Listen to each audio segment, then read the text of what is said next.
Oi, pessoal. Então, vamos lá para alguns comentários sobre a prova de tributário. Eu achei que foi uma prova difícil. Em termos de peça, estava fácil de identificar, estava fácil saber que era uma repetição do indébito tributário, estava mencionando que houve um valor feito a maior e que ele queria restituição desse valor em espécie, certo?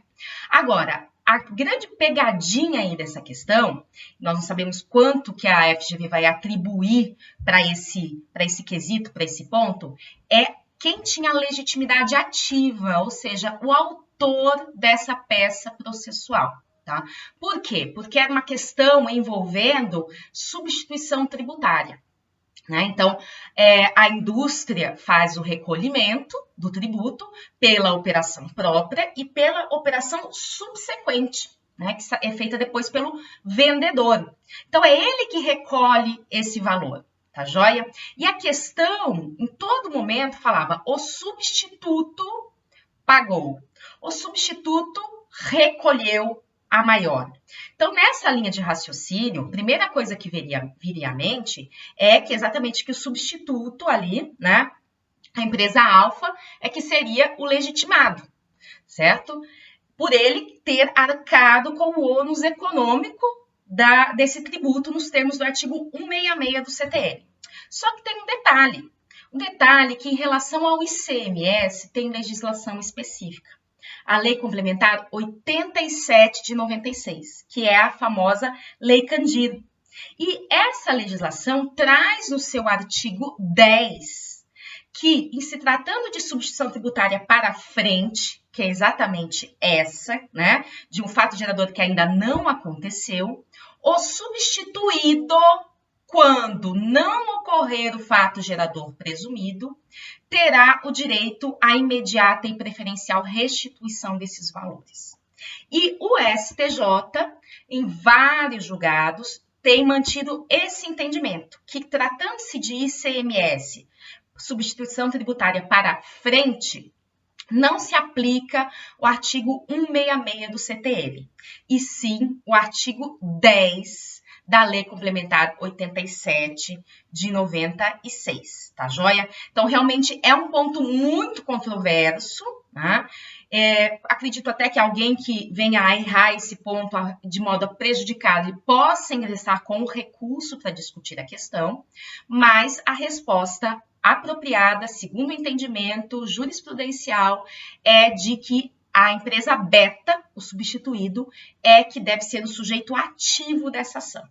E quais seriam os fundamentos legais? Bom, primeiro da Constituição, artigo 150, parágrafo 7º da Constituição, que fala que, na hipótese, é admissível a recolhimento de um tributo, que é o ICMS, em virtude de um fato gerador que ainda não aconteceu, um fato gerador presumido. Mas que se ele vier a não acontecer, haverá direito à restituição desses valores, tá? Houve uma discussão, porque nesse caso aqui, por exemplo, não é que não aconteceu o fato gerador, ele aconteceu num valor menor.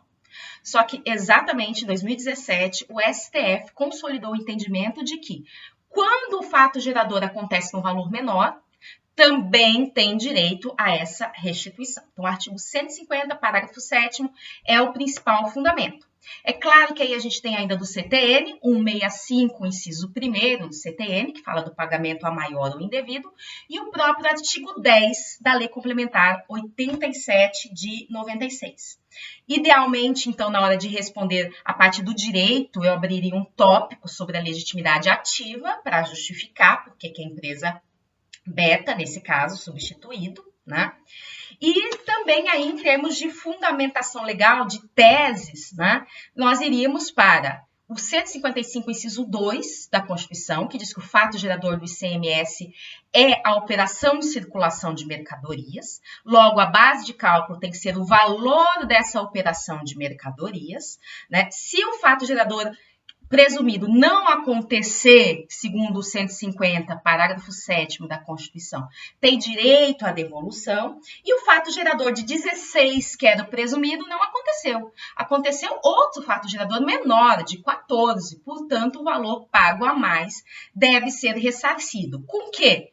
com atualização monetária a partir do pagamento indevido, isso com base na súmula 162 do STJ, e também a partir do trânsito em julgado pode ser pedido ali os juros de mora nos termos da súmula 188 do STJ, tá? Então, rapidamente, para nós fazermos aí um comentário dos elementos básicos dessa questão, claro que aí depois vem os pedidos, né? Todos de praxe das iniciais, mas as particularidades exatamente são essas. Em relação à questão número 1, eu acho que foi uma questão fácil, tá? Pelo menos da forma como a FGV colocou ali, porque se trata de um IPVA que é indevido. Então, resposta à questão A, não é devido esse adicional do IPVA. Por quê? Fundamento legal 155, inciso 3 da Constituição, fato gerador é a propriedade do veículo automotor. Logo, não pode ter um valor a mais em razão de um estado de conservação ou de possuir multas esse automóvel. Não há essa autorização de um IPVA com alíquota diferenciada ou de um IPVA progressivo nesses casos. Além disso, um outro fundamento importante é que isso viola também o artigo 3º do Código Tributário Nacional. Por quê? Porque ao exigir um adicional para quem tenha multas de trânsito, né, neste caso, ele está usando esse tributo como uma sanção de ato ilícito, tá? Então, também viola o artigo 3º do CTN por configurar aqui um tributo com feição sancionatória de atos ilícitos.